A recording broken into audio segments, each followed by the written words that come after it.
Hello everyone, I am Astha. Welcome to our YouTube channel Government Job J2 Notification। एक और बड़ी भर्ती 2025 की जिसका कि डिटेल नोटिफिकेशन रिलीज हो चुका है और ये अपॉर्चुनिटी ऑल इंडिया के मेल एंड फीमेल कैंडिडेट के लिए है।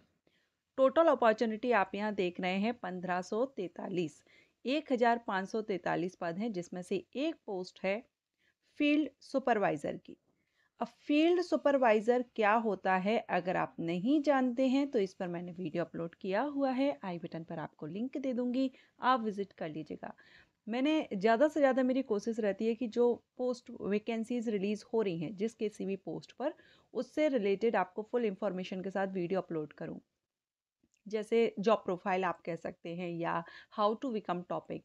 तो जिस भी पोस्ट के बारे में जो भी वैकेंसीज आती हैं और आपको जानकारी नहीं है तो आप एक बार सर्च ज़रूर किया कीजिए या आप मैंने प्लेलिस्ट क्रिएट की हुई है how to become after 12th, इनमें जाकर के आप चेकआउट कर लिया कीजिए, आपको सारी इन्फॉर्मेशन मिल जाएगी। फिर चाहे वो रेलवे हो, एसएससी हो या अदर कोई भी डिपार्टमेंट हो, स्टेट लेवल की हो या सेंट्रल लेवल की हो, मैंने लगभग जितनी वैकेंसीज आती हैं कोशिश करती हूँ उन सभी पर डिटेल इन्फॉर्मेशन की।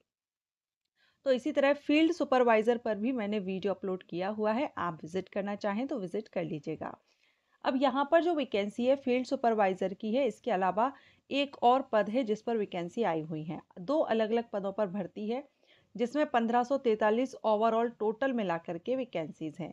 और ये जो वैकेंसी नोटिफिकेशन रिलीज़ किया गया है ये आपका यहाँ पर power grid corporation of India limited की तरफ से नोटिफिकेशन रिलीज किया गया है। Power grid common FTE written test 2025।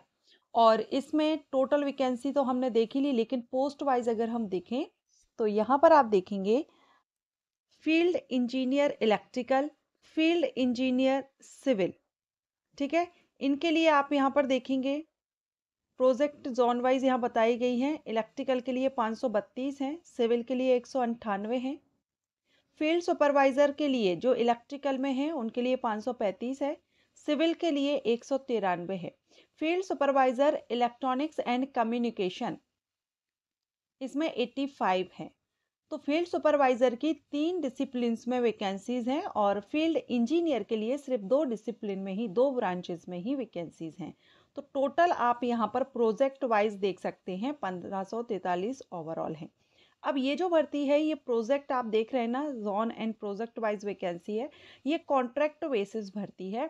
Initially आपकी ये 24 मंथ मीन्स 1 साल के लिए ये भर्ती की जा रही है, लेकिन हो सकता है कि आगे ये एक्सटेंड की जा सके। और मैक्सिमम अगर हम ड्यूरेशन देखें तो यहाँ पर मैक्सिमम 5 ईयर तक का यहाँ दिया गया है, for a period of 5 year, ठीक है, मैक्सिमम। तो फिलहाल 1 साल के लिए रहेगी, लेकिन हो सकता है आगे जैसे भी रिक्वायरमेंट रहती है उस पर डिपेंड करता है, तो आपकी जो जॉब है उसको आगे एक्सटेंड किया जा सकता है। अब यहाँ पर जॉब लोकेशन आप देखना चाहेंगे, जॉब लोकेशन क्या रहेगी, तो देखिए जो प्रोजेक्ट दिए गए ना उस हिसाब से आप देखेंगे। जैसे कि यहाँ पर है नॉर्थन जोन फर्स्ट में Delhi, part of Uttar Pradesh, part of Haryana, part of Uttarakhand, ठीक है। Northern zone first Rajasthan project में राजस्थान है। राजस्थान नॉर्थन जोन सेकंड में Himachal Pradesh, Punjab, part of Haryana, UT, J and K, UT of Ladakh, UT of Chandigarh. तो ऑल ओवर अगर हम देखें यहाँ पर तो ऑल इंडिया में अपॉर्चुनिटीज़ हैं। अब किस प्रोजेक्ट के लिए कहाँ पर आपकी लोकेशन रहती है वो आप यहाँ देख सकते हैं। मणिपुर, मेघालय, नागालैंड, अरुणाचल प्रदेश, गुजरात, मध्य प्रदेश, महाराष्ट्र, सभी जगह पर वैकेंसीज हैं। तो आप अपने अकॉर्डिंग यहाँ पर देख सकते हैं। इसके बाद इसमें दिया गया है पीडब्ल्यूडी कैंडिडेट, तो पीडब्ल्यूडी कैटेगरीज भी मेंशन की गई हैं, आप पोस्ट के हिसाब से देख लेंगे। एज अगर हम देखें तो देखिए अपर age limit for all post, सभी पोस्ट के लिए अपर एज लिमिट 29 ईयर है, 29 साल है, और ये 17 सितंबर 2025 से एज काउंट की जाएगी, ठीक है। सभी पोस्ट के लिए अपर एज लिमिट 29 ईयर है। अब यहाँ पर आप देख सकते हैं इसेंशियल क्वालिफिकेशन, तो फील्ड इंजीनियर इलेक्ट्रिकल के लिए आपने फुल टाइम बीई, बीटेक या बीएससी इंजीनियरिंग किया हुआ है इन इस डिसिप्लिन में 55% मार्क्स के साथ कम से कम। एंड इसमें डिसिप्लिन इक्विवेलेंस में दिया गया है कि electrical power, electronics power system engineering and power engineering electrical. Essential post qualification experience, तो should have 1 year post qualification. देखिए ये एक एक्सपीरियंस्ड के लिए है, सो 1 साल का एक्सपीरियंस मांगा गया है। इसी तरह से फील्ड इंजीनियर सिविल के लिए भी सेम रहेगा, डिसिप्लिन आपका सिविल होना चाहिए। फील्ड सुपरवाइजर, जो फील्ड सुपरवाइजर हैं वो डिप्लोमा होल्डर्स के लिए है, वो डिप्लोमा होल्डर आवेदन कर सकते हैं, जिस भी डिसिप्लिन है दिया गया है उसी से आपका डिप्लोमा है 55% मार्क्स के साथ, तो आप आवेदन कर सकते हैं। हाई टेक्निकल क्वालिफिकेशन जैसे कि बीई, बीटेक, एमटेक, ये यहाँ पर अलाउ नहीं होंगे। ठीक है, तो फील्ड सुपरवाइजर डिप्लोमा होल्डर्स के लिए है, और इंजीनियर की जो वैकेंसी है वो बैचलर डिग्री के लिए है।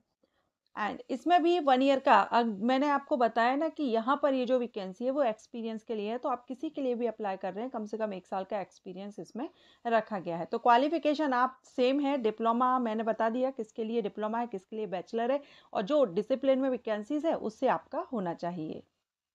अब देखिए बेनिफिट की अगर हम बात करें तो यहाँ पर field engineer and field supervisor के लिए आरडीएसएस प्रोजेक्ट में, ये प्रोजेक्ट वाइज यहाँ दिया गया है, तो आरडीएसएस प्रोजेक्ट आई थिंक ये राजस्थान वाला जो हमने देखा था वो है, तो यहाँ पर पेमेंट 30,000 3% आप यहाँ पर पूरा देख रहे हैं, तो अप्रॉक्सीमेट 8.9 लाख आपका पर एनम सीटीसी यहाँ पर रहेगा।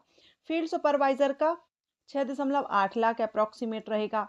फिर वहीं आईडीएसएस प्रोजेक्ट में आप यहाँ पर देखेंगे field engineer, field supervisor benefit, field engineer will be paid monthly, तो मंथली आप यहाँ देखेंगे 8.9, सेम हमने ऊपर देखा पैक्स वगैरह के बारे में बताया गया है, तो ये आप यहाँ पर अपना प्रोजेक्ट के हिसाब से इसमें बता दिया गया है।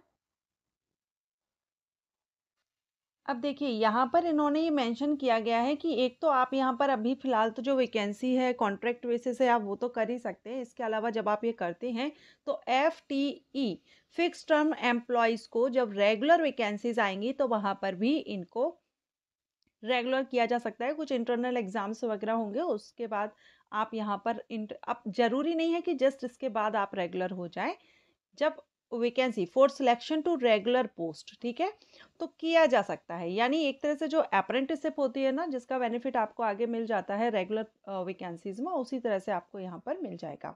रिलैक्सेशन देखेंगे तो रिजर्व कैटेगरीज को रिलैक्सेशन है, एज में छूट दी गई है, ओबीसी एनसीएल को 3 साल की, एससी एसटी को 5 साल की, पीडब्ल्यूडी को उनकी कैटेगरी के अकॉर्डिंग 10 से 15 साल तक की छूट मिल जाएगी। अब सिलेक्शन आपका कैसे होगा, तो सिलेक्शन इसमें रिटन एग्जामिनेशन के थ्रू होगा, जो कि कॉमन एफटीई रिटन टेस्ट 2025 के नाम से जाना जाता है।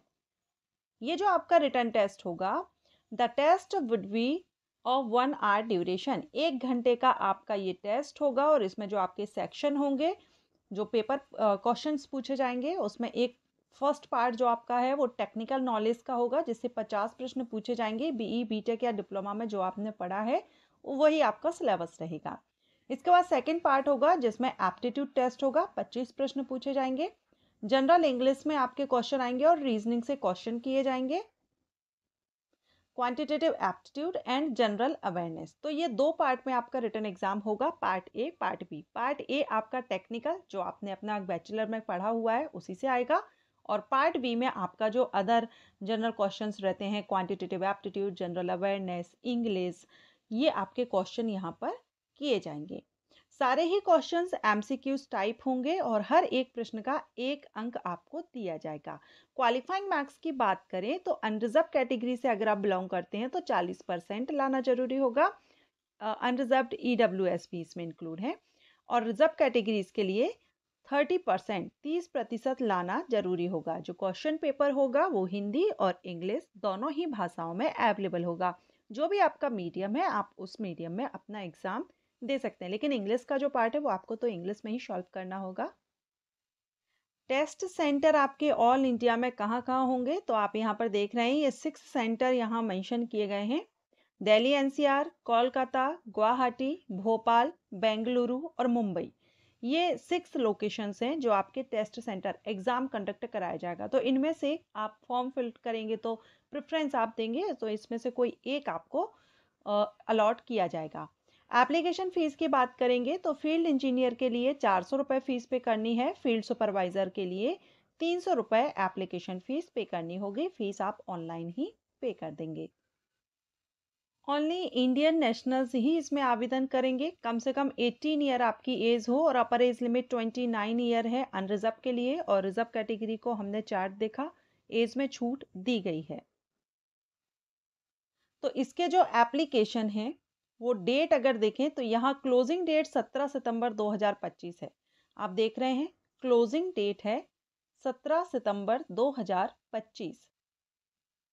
ये आप देख सकते हैं। Opening date of online application तो ये 27 अगस्त से स्टार्ट हो चुके हैं। 17 सितंबर अप्लाई करने की लास्ट डेट होगी। एज, क्वालिफिकेशन, एक्सपीरियंस सभी के लिए कट ऑफ डेट 17 सितंबर ही रहेगी, जो कि अप्लाई करने की लास्ट डेट है। अब जो आपका रिटर्न टेस्ट होगा ये आपको बाद में वेबसाइट पर इन्फॉर्म किया जाएगा, अपडेट किया जाएगा। अगर आप आवेदन करते हैं तो आप इसकी वेबसाइट पर अपडेट रहिएगा। अच्छी अपॉर्चुनिटी है, अगर आप इंटरेस्टेड हो, है भले ही कॉन्ट्रैक्ट बेसिस, लेकिन अच्छा मौका है आपके लिए। कम से कम मैक्सिमम 5 साल तक के लिए आपका एक्सटेंड हो सकता है और बाद में भी आपको इसका बेनिफिट मिलने वाला है। तो अगर आप इंटरेस्टेड हो, एक बार नोटिफिकेशन को केयरफुली रीड आउट जरूर करें, देन आप इसमें अप्लाई कीजिएगा। Thanks for watching.